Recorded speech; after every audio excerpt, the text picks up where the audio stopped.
Priest Felix, na kung saan tunay nga po na ang bawat isa sa atin sa loob ng kawan ay totoong pinagpala, totoong pinalaya, totoong inipon sa huling kapanahunan.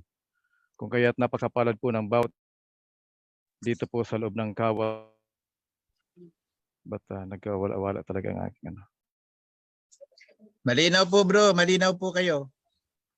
Okay. Nadinig po namin ng audio. Sige po. Okay po.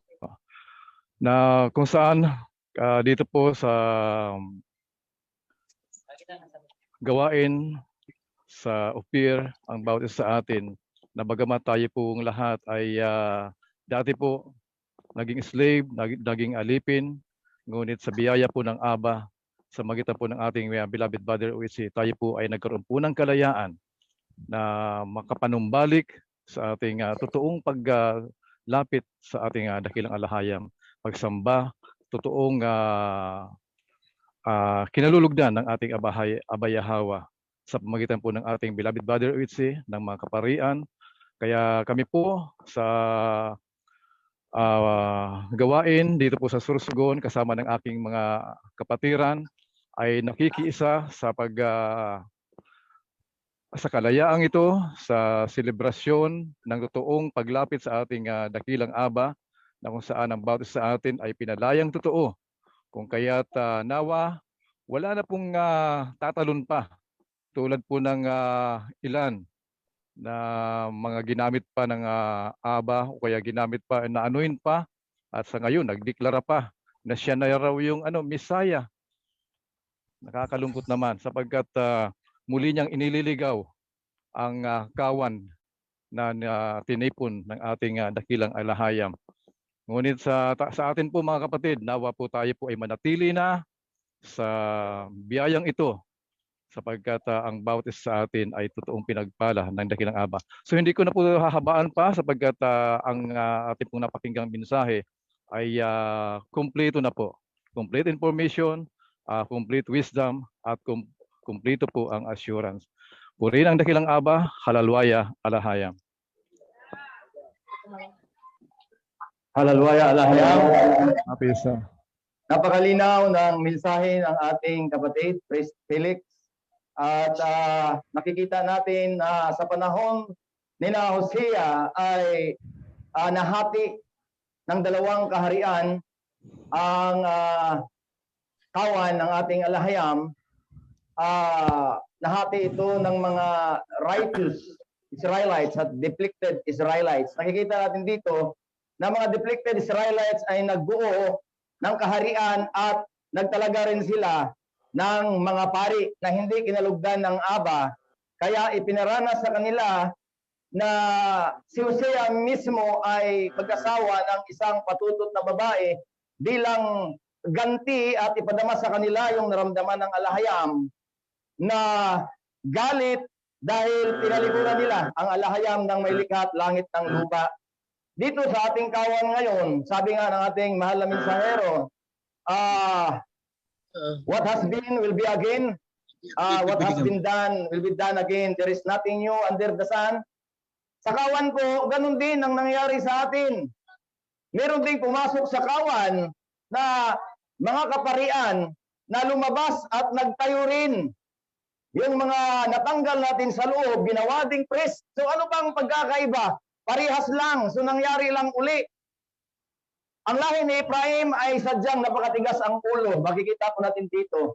No, nakikita natin ang mga bantayog ng mga rebulto ni Baal sa ating bansa.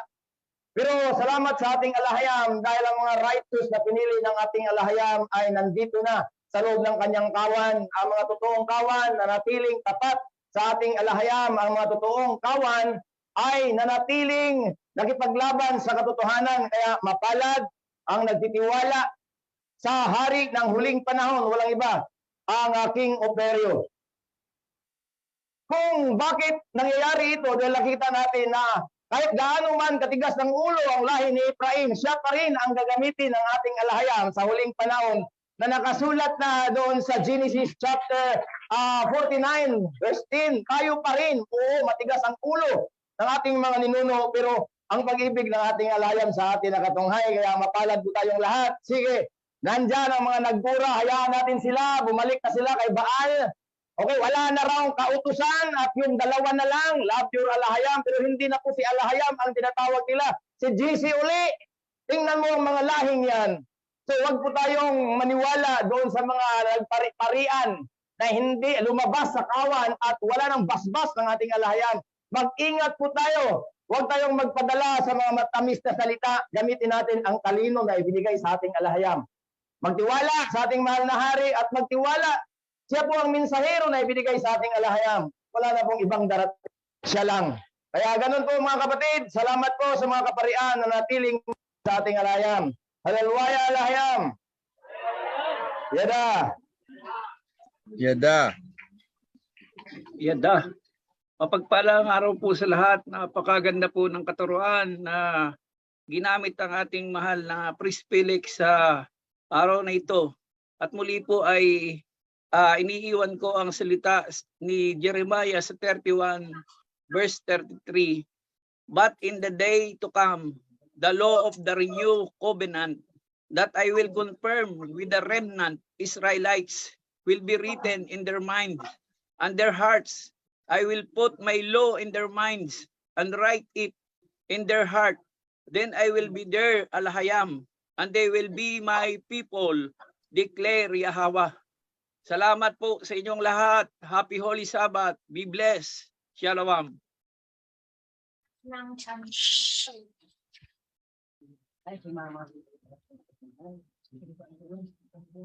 So,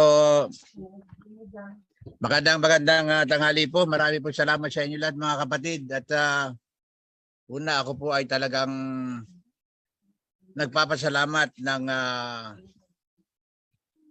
buong pagpapasalamat sa ating alahayam sapagkat sa araw na ito napakaganda po ng kanyang mensahe sa pamamagitan ng ating priesthood, sa pamamagitan ni Priest Felix.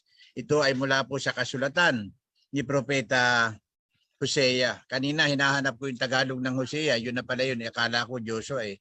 So yun na po yun. Kaya mga kapatid, alam nyo, napaka-importante po talaga na makita at mapag-aralan natin yung mga nilalaman ng mga aklat doon sa sinatawag nilang Old Testament o sa Lumang Tipan. Mahalaga po ito dahil doon natin makikita ang katangian ng mga ninuno natin at doon din natin matatagpuan ang kabuuan ng lahat ng kautusan at makikita rin po natin ang karakter ng ating alahayam, kung paano siya nagagalit, kung paano siya nagpapatawad, kung paano siya umiibig sa atin, at kung paano niya hinahangad at inaasam-asam na ang kanyang mga piniling inheritance ay magbalik po sa kanya. At ngayon mga kapatid, sa panahong ito, ang pagmamahal niya ay kanyang pinagpapatuloy sa pamamagitan ng hari na ibinigay niya sa atin, si King OHC, ay sa pamamagitan po niya ay muli nararamdaman natin ang tunay na Aba Yahweh at King Yahweh siya at ang mga kautusan ay nandito na po sa kaharian. Nandito na tayo na mga pinili upang maglingkod sa Kanya. Kung noon sa panahon ng mga propeta at mga hari ay nandun ang matitigas ang ulo, mga stiff-neck na mga Israelites, sa panahon po natin mga kapatid ko, meron ng mababait, mga masunurin, mga mapagmahal, at mga buong pusong nagpapakita ng pagsunod at pag-agalang sa ating Aba Yahweh. Nandito na po tayo sa kingdom. Tinawag na po niya tayo at inyong napapansin marahil, tayo po ay masunurin na. Marami sa atin ang masunurin na. At yan po ang gusto ng ating Aba Yahweh. Obedience to the law and covenant. Tayo po ngayon mga kapatid, wag po tayong panghinaan ng loob na pag sinabing stiff-neck ay stiff-neck na tayo forever. Sapagkat sa panahon natin, nandito po sa pamamagitan ng mga new revelations, sa pamamagitan ng paggabay sa atin ni King OHC, nagpapakita po ang mga Shemites, ang mga Israelites sa panahong ito, the holy generation ng kabaitan at kaamuan. Yan po ang hinihingi sa atin ng ating Aba Yahweh at King Yahweh siya. So yun po talaga ipinagpapasalamat natin lahat sa ating Aba Yahweh. So yun lang po. Maraming salamat. Tandaan po nyo lagi, mahal na mahal po kayo ni King OHC at ng buong priesthood. We love you very, very much. Talalwaya alahayam, iyada. Iyada. Yada. Yada. Ngayon ang pinakahintay natin tuwing araw ng Sabat, ang mensahe at blessings ng ating mahal na hari, King Ofirio. Maraming salamat mga kapatid. Happy Sabat sa inyong lahat. May konti akong updates na ibibigay sa inyo. Pero may gusto rin akong linawin.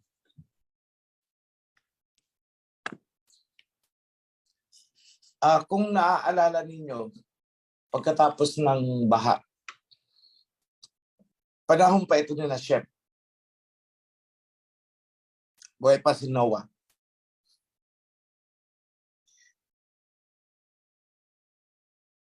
Nung humupa ang tubig, ang arka na sinakyan nila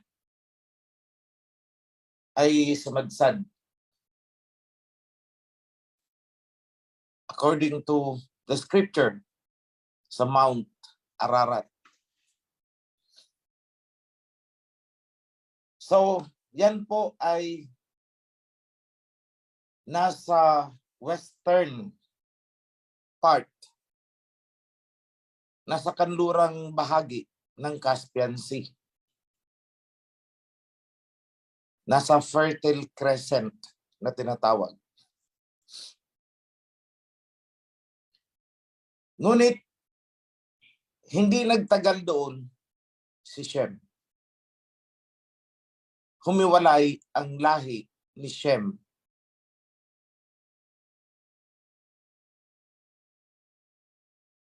Sila ay pumunta sa silangang bahagi. Sa Misha, which is the modern day, in the modern day, Iran, part of Iran.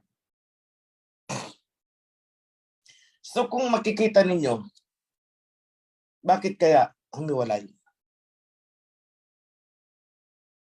Sapagkat sa kanlurang bahagi, although nasa loob pa ng Shemite territory, yung Fertile Crescent, ito ay pinamugaran na ng hindi magandang mga gawain. Magkahalong lahi ni Japhet at saka lahi ni Nimrod, lahi ni Canaan, na parehong anak ni Ham.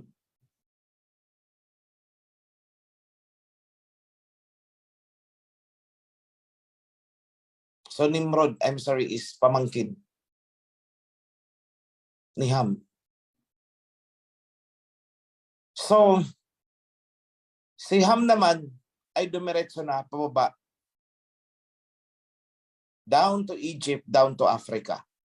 Yan ang lahi ni Ham. So naiwan si Nimrod at saka si Canaan sa loob ng Shemite territory. At doon nagsimula yung tinatawag na Babylonian Empire.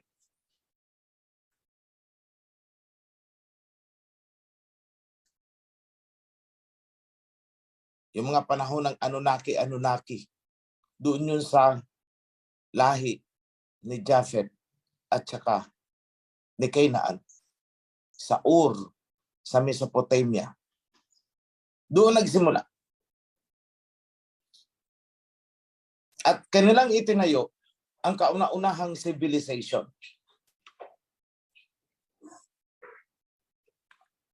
Yun ang sinasabi ng mga Anunnaki followers.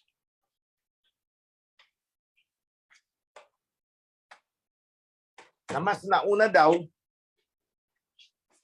ang mga Anunnaki, sina Enlil, kesa sa dito sa alahayam na ating sinasamba. Kaya sabi nila, hindi raw ito ang totoo, hindi raw ito ang tama, kundi yung Anunnaki. Marami sa mga nakakilala at nakarinig sa aking mga mensahe ang nawala at bumalik doon sa Babylonian na pagsamba. Iba ang kinikilala nila. Nakakalungkot. So ang punto dito, naglakbay si Shem mula sa kung saan sumadsad ang ark. Umalis sila at pumunta ng Iran. So malayo-layo yan. Malayo. Kung sa modern day ngayon, 2 bansa pa ang tatawirin nila. Naglakbay sila doon. At mula sa punto na yon, doon na isinilang si Eber, yung ama ng mga Hebrew.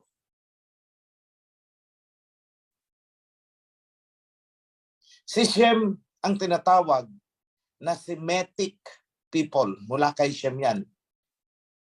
Yung isang terminology ay Shemite. Semitic or Shemitic. Semites or Shemites or Semitic. One and the same word yan. Ang tinutukoy is lahi ni Shem. So, ang lahi ni Shem, kung titingnan natin, ay nahati pagdating kay Eber. Lahi ni Peleg at lahi ni Joktan. Ang lahi ni Peleg nag-stay papunta sa kanlurang bahagi. So, in short, naandyan sila sa Shemite territory, naandyan sila sa Fertile Crescent at kahalo ng mga Canaanites. Kaya nga, si Abraham ay naandun malapit sa mga Canaanites. Ang ibinigay na lupa sa kanya is lupain daw ng Canaanites. But no, hindi lupain ng Canaanites yun na binigay kay Abraham. What we call today as Israel ay hindi yan land of Canaan. Yan ay lupain ng mga Shemites. So kung mapapansin nyo, sa Genesis pa lang, naando na yung pakikibaka, pakikipaglaban ni Abraham. Naandun yung dinukot si Lot, ni-rescue ni Abraham dahil napapaligiran sila ng sibilisasyon ng magkahalong lahi ni Canaan at ng mga Japhethites. So, paano nagkahiwala yun? Paano hinuwalay itong ibang Japhethites at naiwan dyan ay mga Canaanites? Noong itinayo nila ang Tower of Babel, nakita na kaagad ng alahayam, hindi ito magandang ginagawa.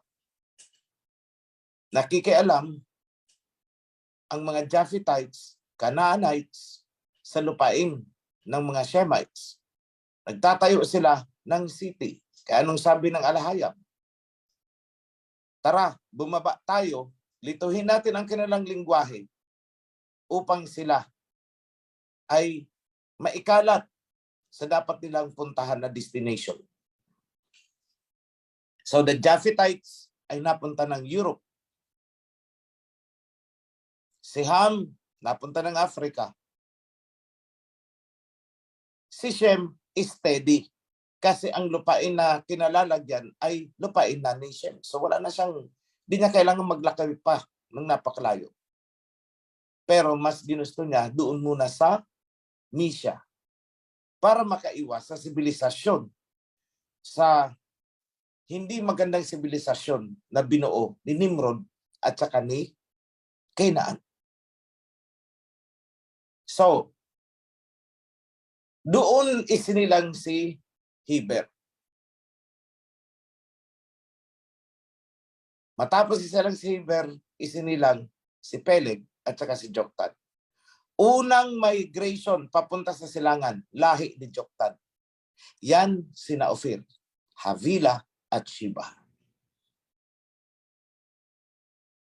Lahi naman ni Peleg, nagpakarami din sa kanlurang bahagi ng Shemite territory. At doon bumaba ang lahi ni Abraham, pababa na hanggang sa isilang si Jacob and the 12 tribes. So at one time, nagkaroon ng tagutom sa lupain na tinawag inangkin nilang Land of Canaan at sina Jacob ay napunta ng Egypt.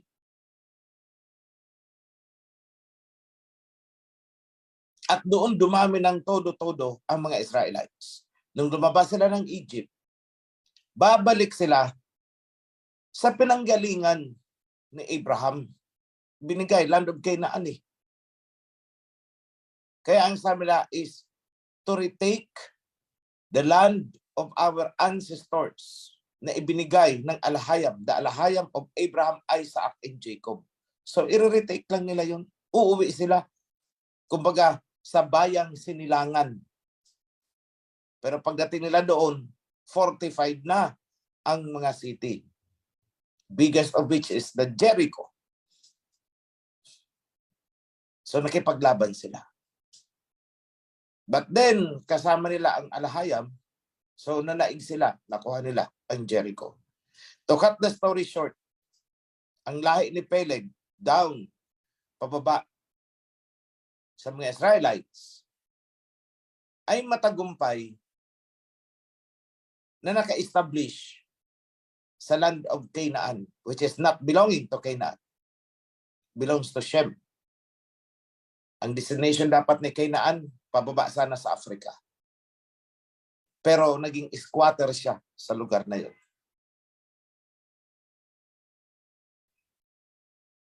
Later on, lahi ni Canaan ay naging Phoenicians. Nung nilabanan sila ng mga Israelites, ang iba sa kanila ay napadpad papunta sa Europe at doon isinilang yung tinatawag na Gadir, which is in modern day ay Spain. So itong mga Espanyol na to, mga Europeans na to, is a mixture of Japhethite and Canaanite blood. And Canaan is the carrier of the serpent seed.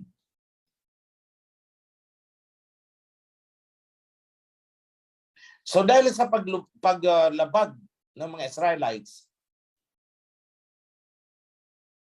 sa mga kautusan, paglabag sa covenant, nawasak sila doon. Ang sabi, sila ay ikinalat sa buong mundo. Even yung bloodline ni Ephraim, ikinalat din sa iba-ibang bansa. Kaya mapapansin ng mga kapatid, maraming mukhang kagaya natin, wag lang magsasalita. Kamukha natin. Malalaman mo lang na hindi pala natin kababayan, hindi tinatawag na Pilipino, ay nung nagsalitaan, ay akala ko Pilipino, hindi pala. Yan, mga Ephraimites. Kalat din yan.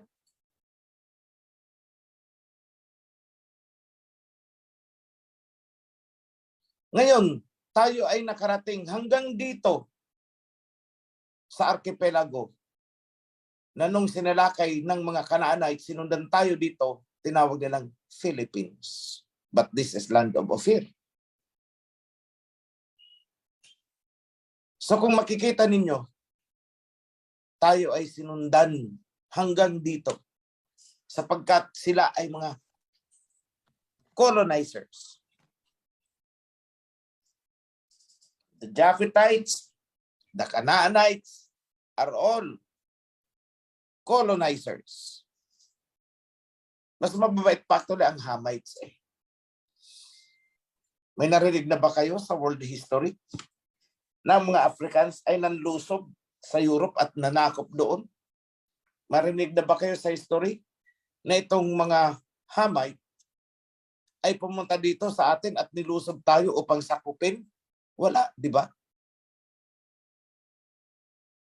So ang likas na mabangis ay ang pinaghanong Japhethite and serpent seeds. Sila itong mga lahi sa mundo na mga colonizers. Nilusob ang India, nilusob tayo, nilusob ang China, kinuha ang Hong Kong, kinuha ang Solomon Island, kinuha ang Australia, pati Malaysia, Vietnam, you name it.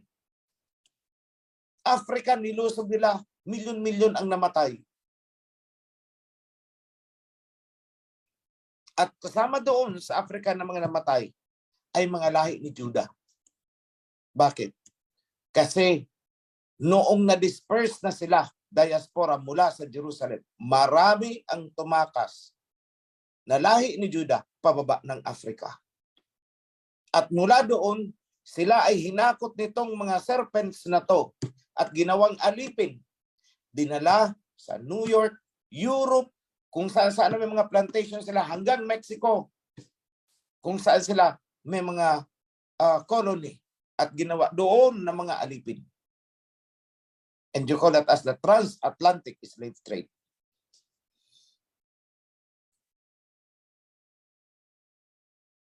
So ganyan na disperse ang lahi ni Israel, ni Jacob. At yan ay nagpatuloy hanggang sa kasalukuyang panahon natin. Ang laban ay hindi natapos doon sa panahon ni Joshua. Hanggang ngayon magpapatuloy. At magpapatuloy yan hanggat hindi nababawi ang lupain ng Jerusalem. So this will persist up to the future, in the very near future, which is yun ang i-discuss ko sa inyo. How it will happen. Pero bago tayo pumunta doon, may gusto akong itanong sa inyo. Dahil ito ang lagi nilang sinasabi tungkol sa mga Israelites. Tayo daw ay mga isinumpa ng alhayam. Yes, there was a curse. Pero hindi ibig sabihin na from generation to generation to eternity, we are cursed. No. Hindi po ganun. Hindi tayo isinumpa forever. Hindi. May limitation lang po yun. At ang limitasyon kung kailan matatapos ang sumpa na yun sa Deuteronomy 28. Kung kailan matatapos yun, nakadepende po sa atin. Bakit? Ang sabi ng alahayam ni Abayahawa, pag bumalik kayo sa akin, tapos ang sumpa. Return to me, and I will return to you. Yada. At tayo ngayon ay bumalik na. Although marami pang tribes ang hindi nakakakilala, hindi nakakaalam, ligaw pa rin. Pero tayo ay sumisibol na. Tulad ng nasusulat ni Prophet Ezekiel. At tulad sa blessing ni Jacob, ang setro ay malilipat mula sa tribe of Judah papunta sa tribe of Ephraim. Genesis pa lang sa blessing ni Jacob nasabi na yan. At naulit yan, sinabi din ni Prophet Ezekiel. Tanong nyo na lang mga kapatid sa mga priest, where in Ezekiel yung sinasabi ko? Na pinakuha si Prophet Ezekiel ng 2 stick, pag isahin mo sa 2 kamay mo, sa kamay mo. Ganyan ko pag iisahin ang Judah and Ephraim, magkakasundo sila. At doon mangyayari masusunod yung sinabi ni Jacob. The scepter, the ruler staff, will not leave Judah. Hindi mawawala kay Judah. Hanggat hindi dumarating yung kanino yan dapat ipasa. And ayon kay Prophet Ezekiel, to the tribe of Ephraim. To the one from Ephraim. And that is happening today. Nasa transition tayo. So, right now,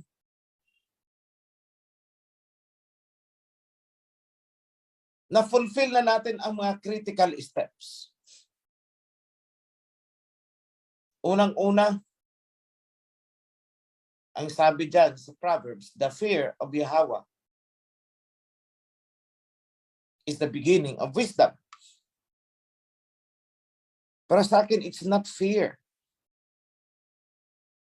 It should have been written as recognizing Yahweh as Al-Hayam is the beginning of wisdom. Ngayon ko lang yan napagtanto habang pinakikinggan ko ang mensahe ni Priest Felix. Kapag isinarin mo sa Tagalog, ang pagkilala kay Yahweh bilang Al-Hayam, ang panimula ng kadunungan.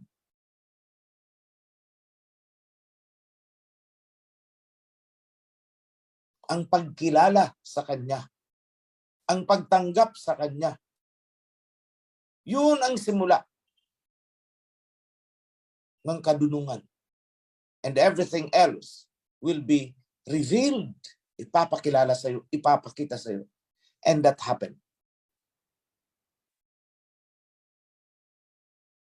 Nagsimula sa sincere desire na makilala natin ang ating Al-Hayam. Nakilala natin. Muling na-revive ang covenant at naisulat sa inyong mga puso at diwa. Ayon sa kasulatan. I will write my covenant in the heart of my people. And that is happening now. Kaya nga, naandyan kayo, nakikinig sa akin.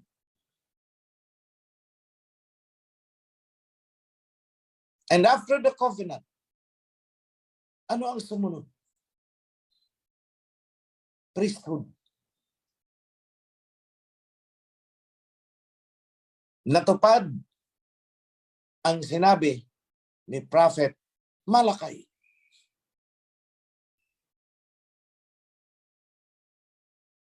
Sa Malakay chapter 3. And after the priesthood, the kingdom. Actually, buo na ang kingdom. Formal inauguration na lang ang gagawin natin. That is the coronation and the declaration.